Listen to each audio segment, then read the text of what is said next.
Mengenang sosok Faisal, pria asal Bogor, Jawa Barat yang pernah dibantu YouTuber Pratiwi Novianti kini meninggal dunia pada Sabtu, 6 September 2025. Pria bernama asli Faisal Hadad Nasution itu sebelumnya viral menjadi korban penganiayaan oleh pria tak dikenal bernama Kurdono, 42, hingga matanya mengalami kebutaan pada Sabtu, 14 September 2024, lalu.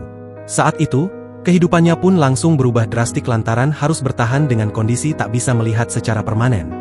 Sosok Faisal disorot setelah menerima bantuan dari Pratiwi Novianti dan diundang ke podcast Denny Sumargo, Senin, 21 Oktober 2024. Faisal diketahui memiliki 2 anak, namun ia sudah bercerai dengan istrinya dan harus mengurus kedua buah hatinya.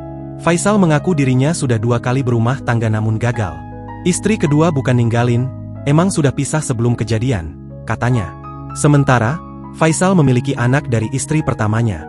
Banyak perubahan hidup yang dialami Faisal setelah mengalami kejadian nahas yang merenggut penglihatannya. Salah satunya, Faisal mengaku lebih produktif untuk melakukan ibadah dan mengurus kedua buah hatinya.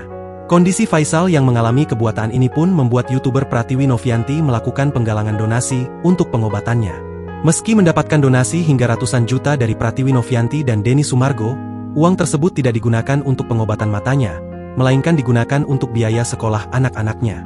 Kini, Icang alias Faisal dikabarkan meninggal dunia pada Sabtu, 6 September 2025. Pasca kabar kematian Icang beredar, banyak spekulasi liar yang berkembang.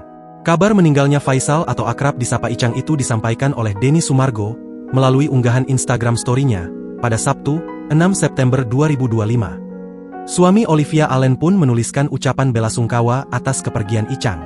Selain meminta doa kepada masyarakat, Densu pun bagikan kapture foto ketika Icang berada di Rumah Sakit Permata Cibubur sebelum akhirnya ia meninggal dunia.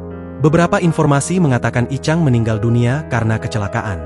Hal ini juga disampaikan oleh kakak laki-laki Icang.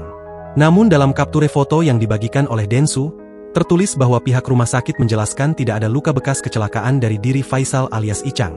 Banyak yang menduga bahwa Icang kembali menjadi korban pemukulan sebelum akhirnya meninggal dunia. Download Tribun X sekarang, menghadirkan lokal menjadi Indonesia.